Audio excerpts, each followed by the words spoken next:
Okay, everyone, we continue now with some conceptual analysis that will hopefully clarify some of the main distinctions that have already been introduced. And we may have a chance also to do some work on particular texts that can be illustrative of what we're talking about. I also want to end with a comparison between the views of the philosophers, very, very broadly conceived, and the views of the mystics, and how they interpret both God and what develops from God's interactions with human beings in terms of revelation, commandments, and the tasks of life. All right, keep in mind, first of all, that the remoteness of the transcendent God, especially as emphasized by the philosophers, creates an intense and, I dare say, proportional longing to experience and know God in an immanent way, in a more direct way than would be conceivable in any of the approaches that the philosophers have articulated so far. What would it be designed to achieve? Essentially closeness to God that could be experienced, and experienced in a more direct way than by conceptual analysis and learning more and more about the works of God in nature and presumably in history too. So the aim of mysticism is, as suggested very early on, that there is a desire to recapture a vanished or diminished sense of intimacy with God as a divine person, before whom and with whom one lives one's life. This is accomplished either via the study of Torah, but in a deeper way than was imagined before, or through a kind of vision or other direct experience of the Godhead. That means God in the most transcendent form, but now made accessible. In an intense experience outside of Torah study and the performance of the mitzvot. So what we have just, of course, alluded to is both theosophic Kabbalah in the first case and ecstatic Kabbalah in the second. What is the aim of both? Well, in a certain sense, it is to understand the inner life of God and to cross the barriers that have hitherto, in one way or another, prevented us from knowing God more closely. While the philosophers emphasized God's transcendence, a unity unlike any other, the Kabbalists find again and again hints of multiplicity in God, matched by different levels of transcendence and different levels of immanence. The divine attributes are no longer treated as identical with each other in essence, or identical with God's actions. They are indeed identical with God. Which is to say what? That for the mystics, God is a complicated being. At least God, insofar as God would be susceptible to being experienced. He is not uniquely simple, undifferentiated, unanalyzable in any way whatsoever. In other words, there's a kind of heterogeneity within the divine unity. Think, if you will, of the imagery of water being poured into colored bottles, okay? Or a burning coal that at different moments exudes and emits different colors that can be identified, one vis-a-vis the other. Think too of the human soul, which expresses itself in various ways, but the expressions are not simply works, they are actually part of itself. That is to say, thoughts, emotions, words that begin within the soul itself, and deeds too, for that matter. The deeds eventually come out of the soul and are apparent in the way the agent interacts with the rest of the world or what is found in it. But it all starts within, which again suggests complexity and heterogeneity within God. Well, that said, what is the basic premise of the heterogeneity? Basically this, that the fundamental division within God is between an inexpressible and in itself unknowable dimension called Ein Sof, which is God in God's infinite aspect. It cannot be known, it cannot be expressed. However, there is another dimension, a multiple dimension, and that is what we refer to as the spherotic system, or the ma'arechet, arrangement of the spherot, ma'arechet ha-sefirot. That would be the Hebrew equivalent for the spherotic system. The question is, what are sefirot? Well, first of all, the word is taken from the root lispor, which is to count. In the PL, you'll remember, that is changed to lisaper, to recount or to tell. Okay, but it's the first sense that is the more important one, at least to begin with.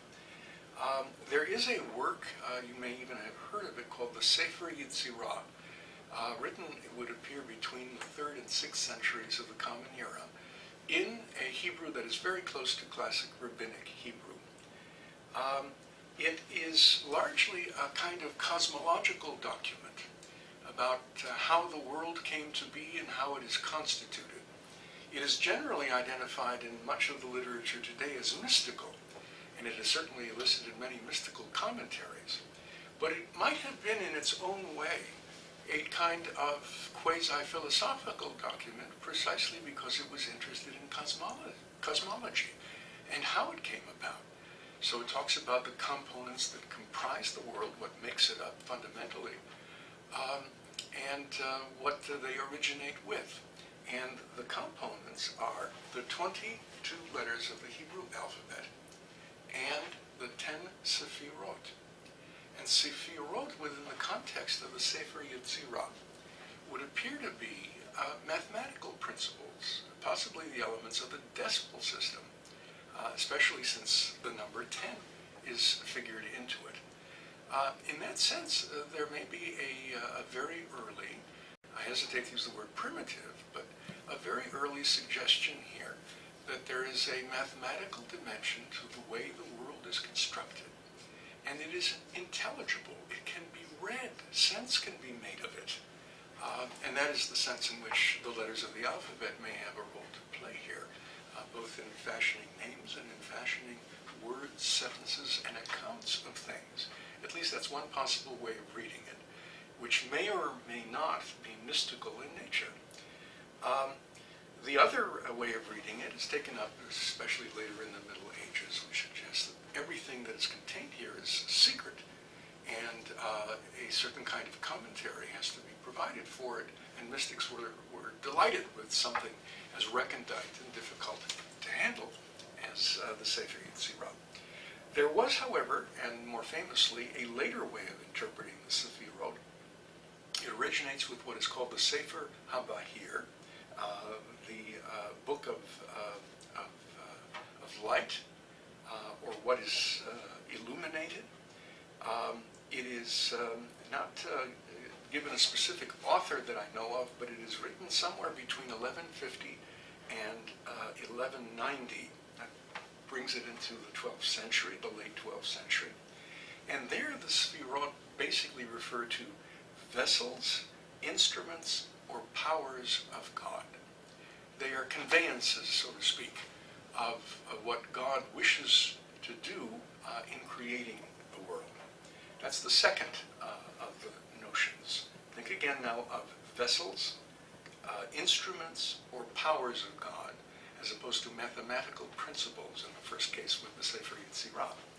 Which brings us now to the third alternative, a rather fascinating one, and that is associated with Isaac the Blind, who died approximately in 1235, Rabbi Yitzchak Sagina Hor is his Hebrew name, which literally means Rabbi Isaac, who is filled with light or surrounded with light.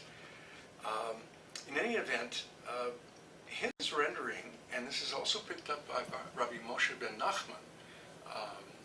This is the famous Nachmanides who will study in commentaries, born in the late 12th century and basically flourishing throughout the first half and a little into the second half of the 13th century.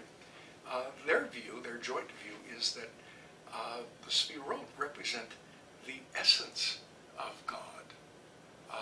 Although sometimes there are alternate versions that suggest finite powers, but the most prominent element that is emphasized is the essence of God.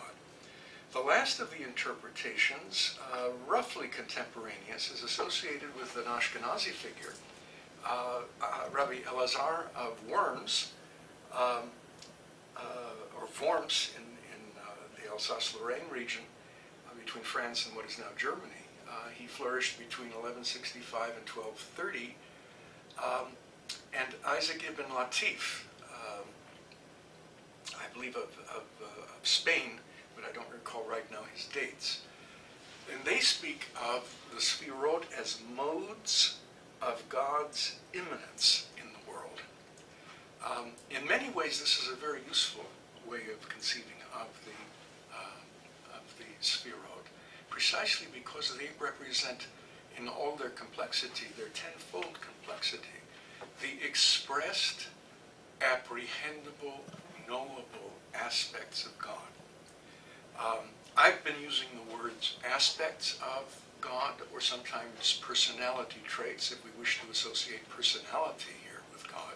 We haven't thus far in what I've just presented to you now. But whichever of the ways of rendering it you use, I think it's helpful to keep in mind this last element that emphasizes the immanent aspects of God. They are finely balanced in a harmony, at least initially. They constitute whatever is definite and therefore also finite about the divine reality of God. This internal structure that is associated with God in Kabbalah basically gives us the image of an internally diversified, some would even say perhaps today, a pluralistic God. Not polytheistic, but pluralistic because of the complexity within. It raises the possibility, and this is quite important and actually dealt with in much of the Kabbalah, the notion of the system of Sfirot raises the possibility of competing forces at work within God, achieving higher or lower degrees of balance, harmony, stability, and the lower degrees would very likely include imbalance, disharmony, meaning conflict, and therefore instability. God can end up in a perpetual state of struggle, not only for the souls of human beings, but also, so to speak, for God's own soul. And that is quite fascinating. There are some who have, in one or another past class, thought of the case of Humpty Dumpty and having a great fall, but this is not a great fall. If there's anything comparable to the famous poem from our childhood memories, it will be the catastrophe that takes place within Lurianic Kabbalah, when the light that flows from God cannot be contained within the vessels meant to convey it into an ordered universe, and the vessels basically shatter and the light scatters. But this is a later and differently developed conception of the role of the Sfirot, and I'm going to save that right now and focus on the earlier developments so that they'll be more easily assimilated and comparable also to philosophic teachings associated with Maimonides and others that are of direct interest to us as well. In terms of the inexhaustibility of God, the Ein Sof pours forth with the creation first and foremost of the spherotic system, the noble aspects of God. Danny Matt mentions this on several occasions, but let me call your attention to his work, Zohar, the Book of Enlightenment. And you can find this on page 50 in the Book of Enlightenment here, also discussed on page 210 of the notes. Next, the world, which mirrors the relationship or lack of relationship between the sphirot. That is what emerges from the sphirot pouring forth from God. Out of the sphirot pours forth the world itself.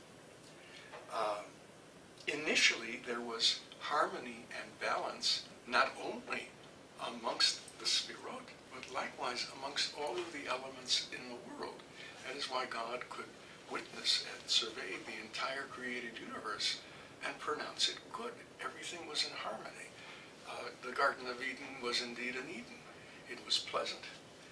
And there was no conflict, at least until the temptation of Eve and Adam immediately thereafter by the serpent. And that story we'll talk a little bit about later. Okay. Later has just come. With the sin of Adam, the original harmony is disrupted. Indeed, it's severed. The male and the female aspects of God are in fact severed from one another, and an imbalance and the possibility of conflict originates first within the expressed aspects of God in the spherotic system, but no less within the created world, between Adam and Eve, their descendants, between men and women. There are consequences all the way around, and they're still played out. Now, what are the aspects of God that are designated as male and female? They are specifically Tiferet, right here, above 3 points, actually 2 points above Malchut and Shekhinah. Tiferet is identified as male, and Malchut, and especially Shekhinah, are associated with the female aspect of God. So that harmony is severed, and once severed from each other or cut loose, imbalance and conflict, and the struggle for dominance, I might add, and likewise with it entailed subordination within God, arise. Not only do they arise within God, but as I suggested before, the same result is mirrored in the world itself. What does this actually signify, aside from a mystical interpretation of a famous text in Genesis 3, but also predicated on Genesis 1 and 2? It means rather significantly that God can now be continuously threatened and hindered and disrupted in achieving the divine aims that were at work in the actual creation of the world, and that this can take place both within God because of the imbalances and possible conflicts created by that severing, and likewise from outside of God, insofar as the conflicts mirrored in the material world of creatures, human beings, but not only human beings, forces of nature as well. They also can be in imbalance, and the results are often tragic. If this is possible, and God can be hindered and threatened and disrupted from within and without, what does this imply? Basically, that God is not omnipotent. God needs human beings as much as human beings need God. We find now more similarity than dissimilarity between them. Not because God somehow looks like human beings, created in God's image, but that God mirrors in terms of traits of identity, aspects that are found in creation, or to be even more accurate, members of creation mirror traits and disruptions that have unfolded within God. And it was introduced by events in the human world, the material world. Another consequence is that boundaries between God and humanity become somewhat blurred. The grossest expressions of divine corporeality can now be tolerated once they are understood as metaphors for what is going on within God. And while even in the philosophic readings of Scripture, Maimonides and many others were quick to point out figurative expressions and to offer instead various metaphysical or other figurative interpretations, philosophical interpretations for them. This would be done on the whole as a view of raising and rendering more conceptual texts that were problematic in Scripture. Here, the problem is not so much in Scripture. Scripture merely represents the problem in God. That's the key difference, especially in contrast with the philosophers. Okay, let's carry this a little bit further. God now may directly affect the world, but he may also be directly affected by it. I want to re-emphasize that. God not only affects the world, a point with which the philosophers entirely agree, but now God may be very much affected by it, something the philosophers never agreed to at all.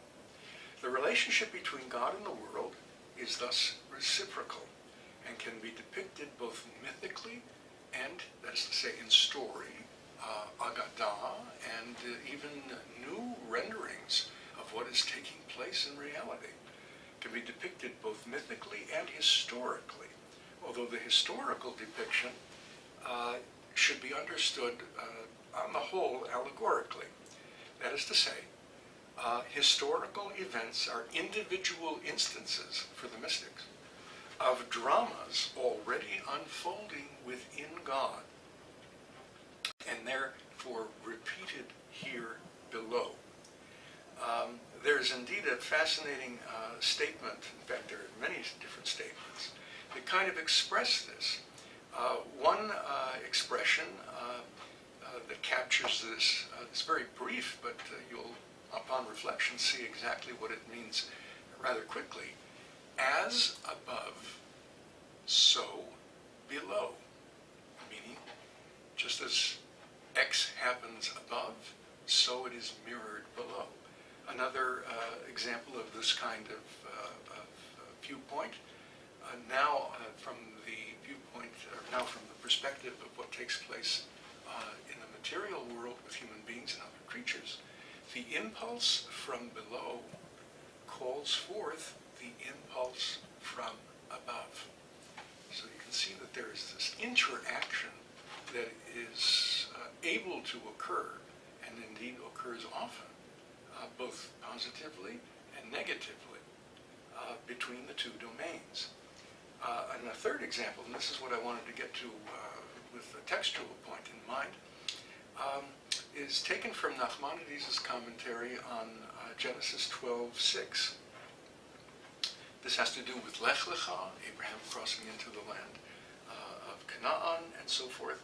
And he makes the observation, Kol ma she'ira la'avot, everything that has occurred or occurs to the fathers, the patriarchs, the ancestors, siman labanim.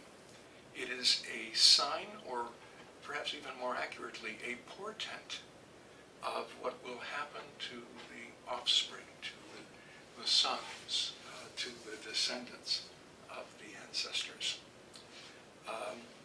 And so we are likely to find certain things happening again and again through history, and the paradigms are being summarized for us in the narratives of Scripture. Genesis is prominent with this, but it's by no means limited to Genesis. Let me give you some possible ways of rendering this. The 6 days of creation on this line of interpretation represent 6,000 years of history that will unfold before the coming of the Messiah. By the way, we seem to be living late in the process, 5,700 and 73, I believe, now this year. All right, another. In Genesis, we find out that the patriarchs dig 3 wells, and the wells are given names. One well is identified as Esek, meaning contention. The second well is identified as Sitna, meaning hatred. And the third is identified as Rechovot.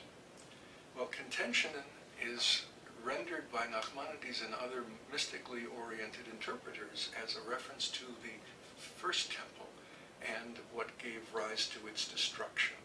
In other words, there was contention created within the society of ancient Judea by the kinds of things that Jeremiah and other prophets criticized and denounced, and the punishment that came from not hearing and hearkening to what he said was the destruction. You may even remember, in connection with the Second Temple, the cause of its destruction was explained by the rabbis as sinat chinam.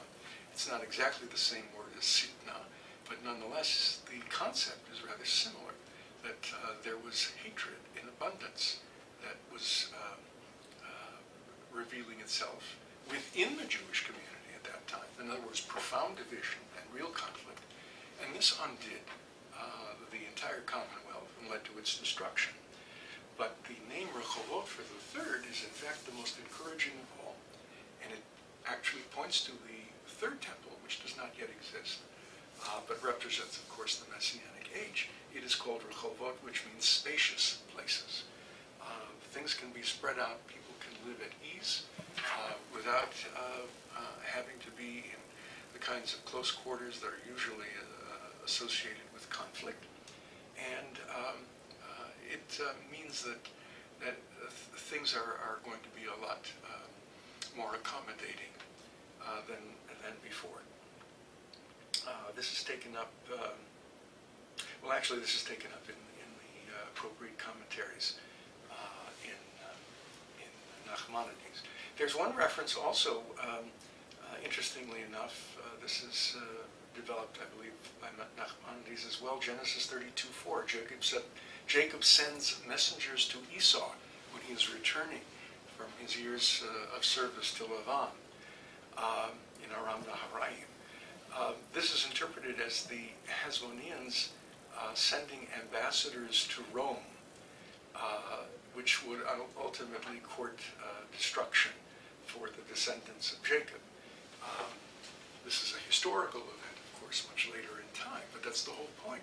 What Jacob does upon his return to what would be then called still Canaan, but would be ultimately the Promised Land, is a sign, a portent of what will take place many hundreds of years later, when Judeans will send representatives to Rome.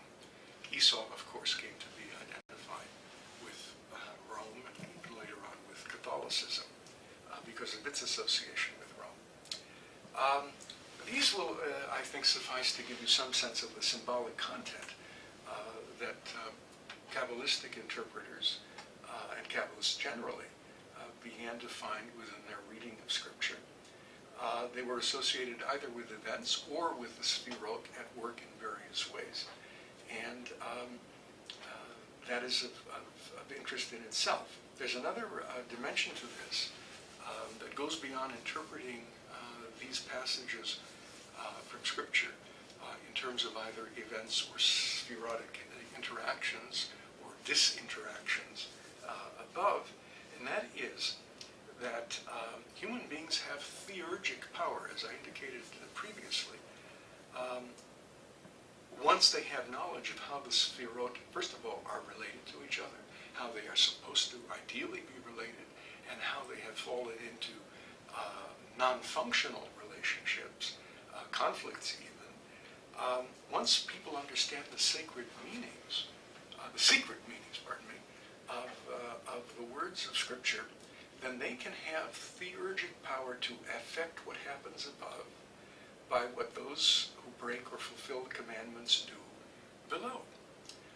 So the whole point is the mystic can, by virtue of his knowledge, do what is necessary to clear the broken and disrupted channels and restore harmony by making use of the secret meanings that are passed on between generations of mystical teachers and students. Another aspect of this is associated with practice, with the fulfillment of the mitzvot. The relevant expression here, you may have heard it in some of your classes in rabbinics, is mitzvot tzorech gavoah. Namely, the commandments constitute a need for the one who is most high, who is, as it were, of tallest stature, which is obviously a reference to God. The commandments are needed by the highest ones. This corresponds to a Talmudic notion, and this was probably the original meaning of the expression, mitzvot tzorech gavoah, that certain things were necessary for the purpose of carrying out sacrifices when the temple still stood. In other words, God is in need of certain things being provided if he is to be worshipped as he is supposed to be worshipped.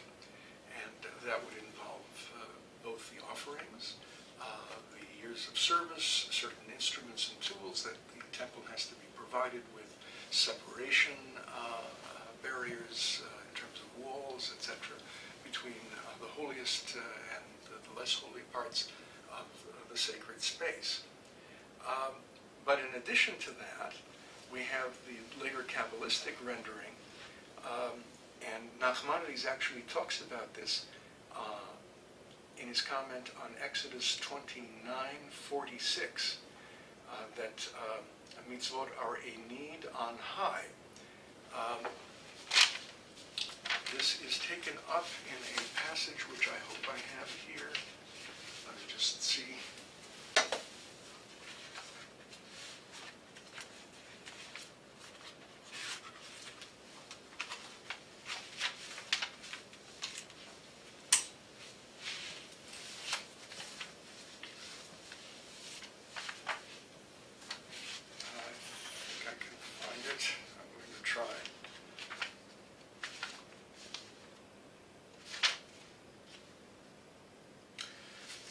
At the moment, I do not find it.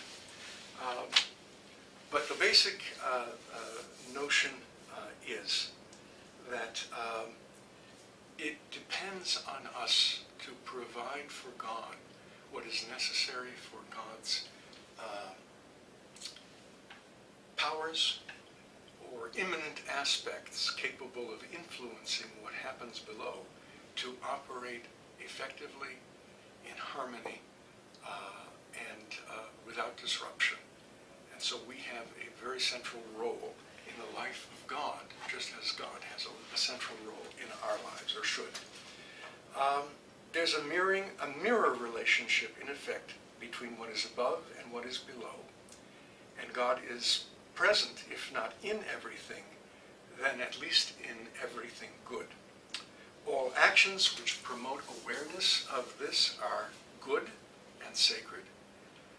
Therefore, the integrity of God, or of the divine, depends on the proper use of language, meaning understanding the secret meanings and using them appropriately. And likewise, the performance of the commandments, not simply as a mechanical act, but as an act in which reflection on the intent, kavanah, but a special kind of kavanah now, a mystical kavanah, is necessary. By engaging in both, there will be a restoration of the primordial harmony between Tiferet and Shekhinah. Those are the two elements of God that are deemed to be absolutely central here.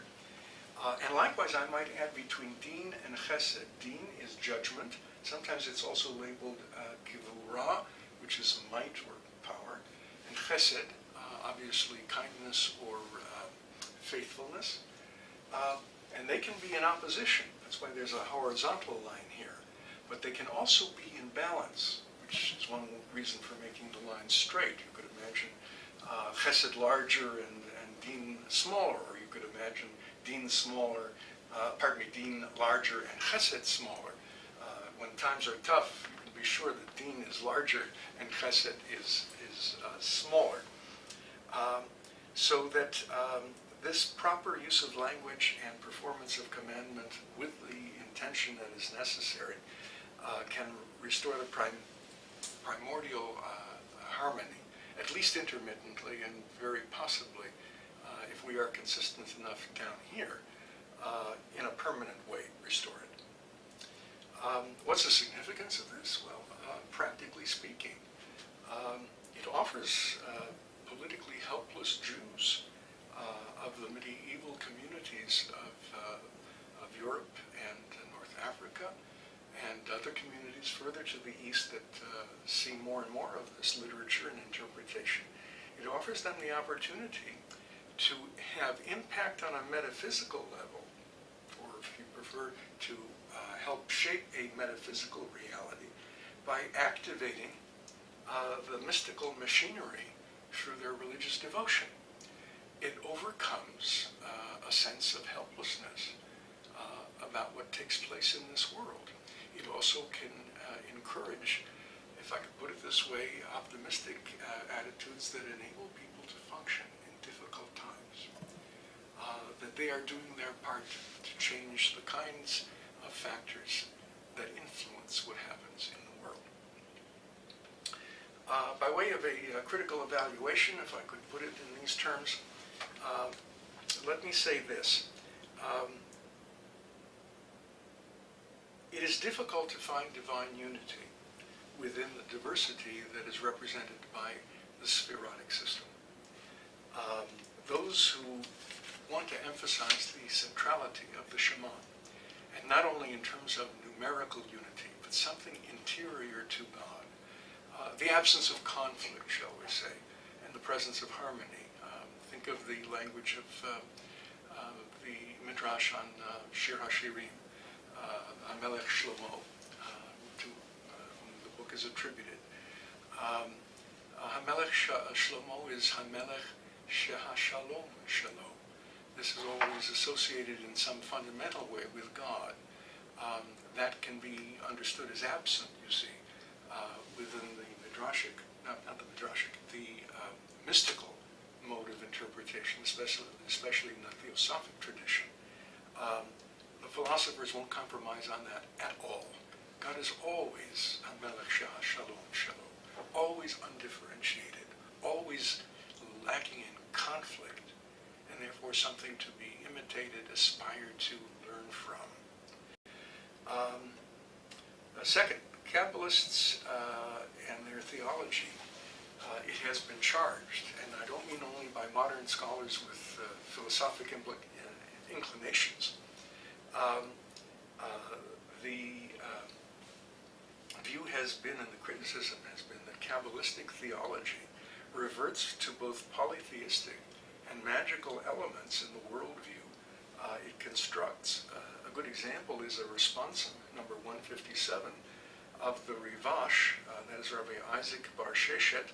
His dates are 1326 through 1408, who points out that the Christians believe in three divine realities, and the Kabbalists believe in 10. So that could certainly be viewed as a criticism. I am inclined to view it that way myself. It is replied to, however, by Rabbi Yosef ibn Shoshan, that prayer is directed to the cause of causes, the Ein Sof, the king, but one may nonetheless ask that specific ministers to the king handle the requests.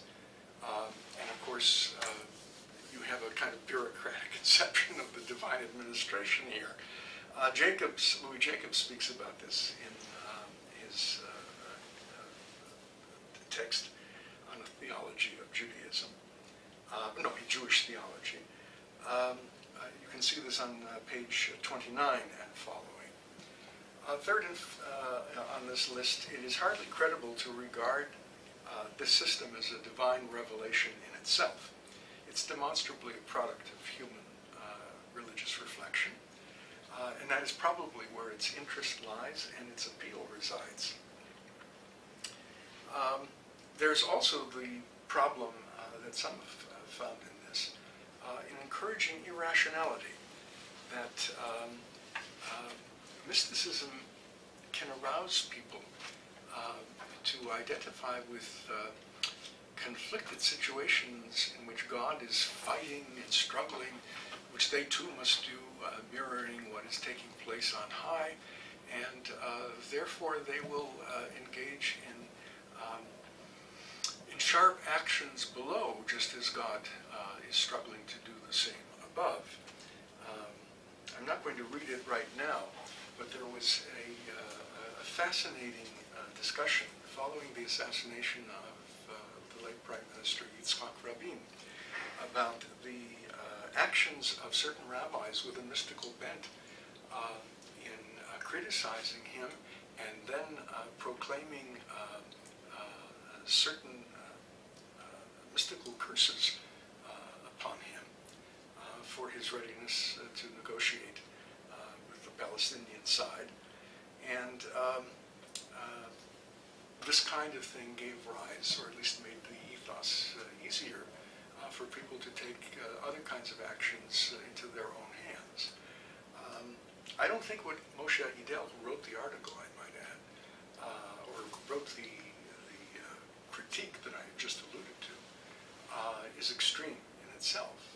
It is a serious consideration about how far one goes in one's ways of reading religious and theological notions, especially when the division lines between the realm of the divine and the realm of the human are blurred, or at least not as separate and distinguished as traditionally thought.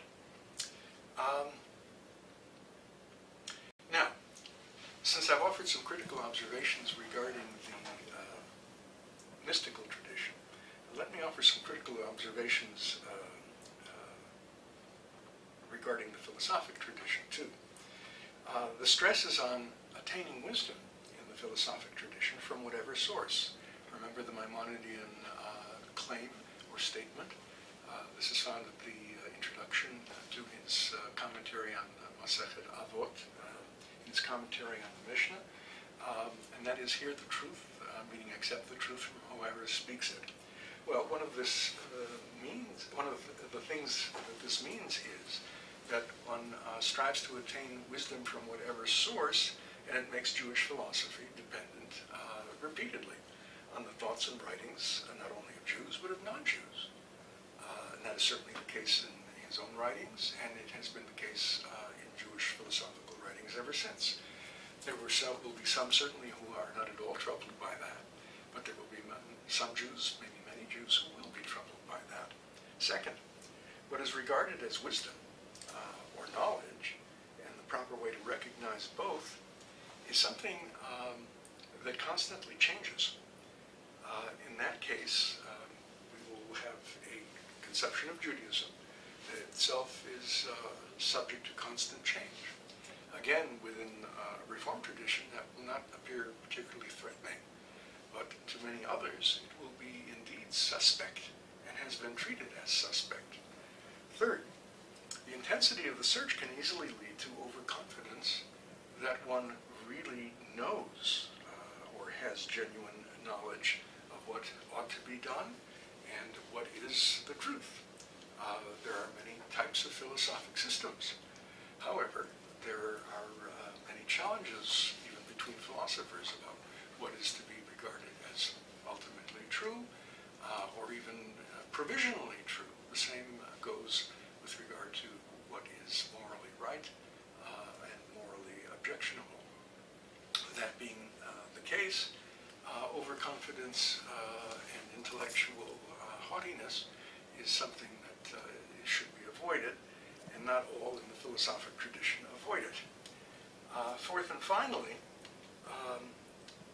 it is possible to note that preoccupation with philosophical wisdom can lead to an attenuated concern with Judaism, and even more importantly, to an attenuated loyalty to fellow Jews. And that criticism has been registered before and deserves to be reflected upon in each generation. Hence, I bring it to your attention. Now, this said, I want to take the remaining time, after checking exactly how much time we have, to make sure at the very least that I go over with you a series of comparisons and contrasts between the mystical tradition and the philosophic tradition, which I hope will sum up and help you begin to view the two ways of approaching Jewish texts, Jewish practice, and Jewish belief in ways that will be illuminating and helpful. So we'll take a very brief break now and go on momentarily.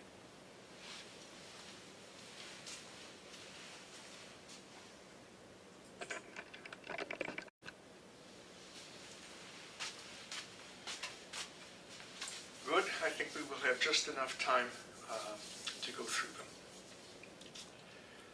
First, the mystic seeks to know God via direct, intense, or intuitive experiences, directly or indirectly through the special mystical reading of sacred texts.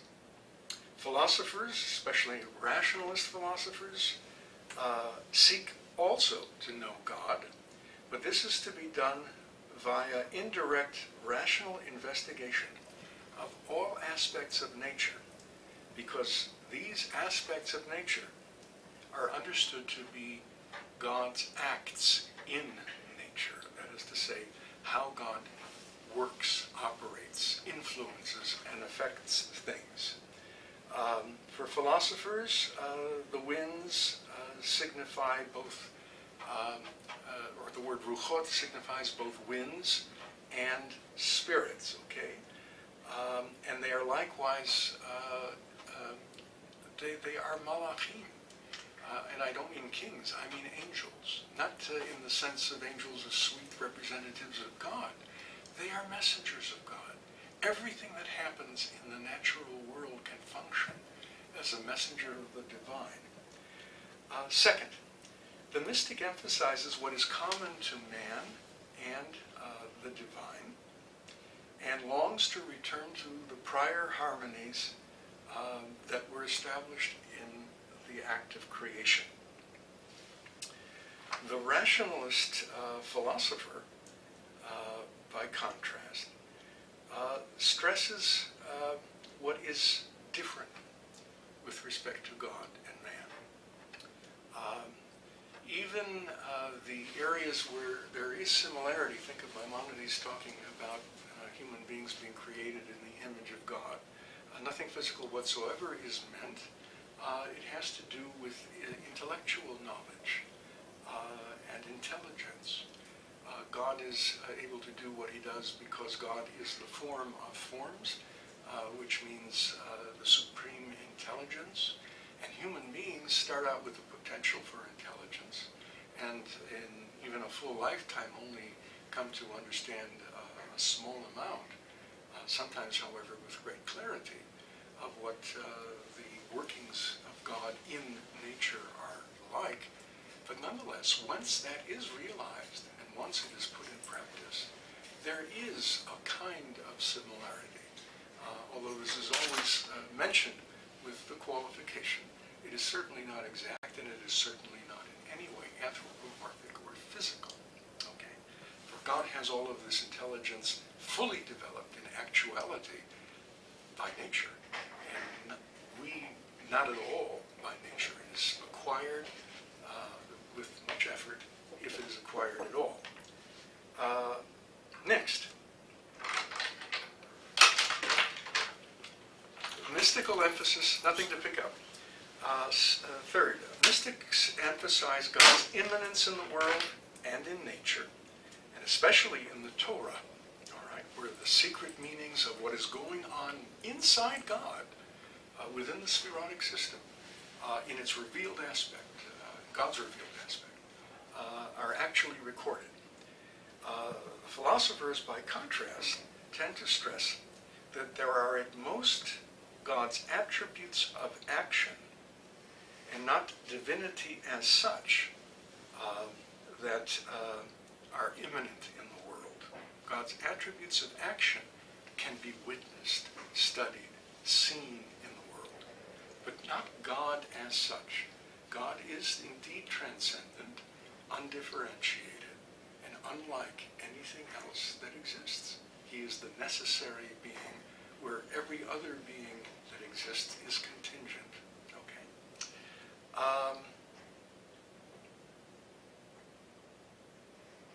So the stress for the philosophers, again, is on transcendence, and the study of Torah is a preparation for understanding the works of God in nature and in history, which is also a field within divine actions appear. More or less along the lines, I'm actually sometimes reminded of this whenever I see Abraham Lincoln's second inaugural address with regard to slavery and what follows from it, and his comment at the end of his description of the history of the 300 years, I believe, of slavery in the United States, that if every drop of blood shed by the lash has to be matched by that which is shed by the sword, who will deny that the Lord's judgments are true and righteous altogether? There is indeed a very, very rationalistic, reflective, and I think also humble judgment there, but a serious one. Next, the mystic sees the rites, R-I-T-E-S, and practices of Judaism as a way of achieving his goal of illumination, of attaining illumination and influencing ultimately the upper regions based on what enlightenment and knowledge he gains.